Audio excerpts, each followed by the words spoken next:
So চলে এসেছি পরের পার্ট নিয়ে। আর এখন বাজে হলো সন্ধ্যে 7টা। আমি তোমাদের বলেছিলাম নেক্সট পার্টে আসবো, তো আজকে কিছু স্পেশাল ডিনার বানাতে চলেছি, সেটাই তোমাদের সাথে শেয়ার। এখানে আমার ডিনারের সমস্ত প্রিপারেশন রেডি। আশা করি তোমরা এই সমস্ত জিনিসপত্রগুলো দেখে বুঝতেই পারছো আমি কি বানাতে চলেছি, তো পুরো ভিডিওটা দেখতে থাকো। তো চলো এখানে আমি পুরোটা ম্যারিনেশন করে নিই, তারপর তোমাদের আবারও দেখাচ্ছি। তো ম্যারিনেশন তো ডান, এরপর নেক্সট স্টেপগুলো আবার দেখতে থাকো তোমরা। এখানে আছে চিকেন, তোমরা তো প্রিপারেশন দেখে বুঝেই গেছো অলরেডি। চিকেন, আর এখানে এই যে পেঁয়াজ ভাজা হচ্ছে, আলু ভাজা হয়ে গেছে।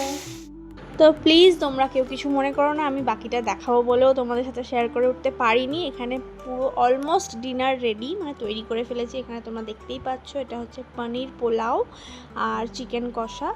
চিকেনটা অবশ্য আমি বানাইনি, এটা বানিয়েছি আমার বরমশাই। পোলাওটা আমি বানিয়েছি। তো চলো দেখা হচ্ছে পরের ভিডিওতে। বাই, ততক্ষণ সবাই ভালো থেকো, সুস্থ থেকো।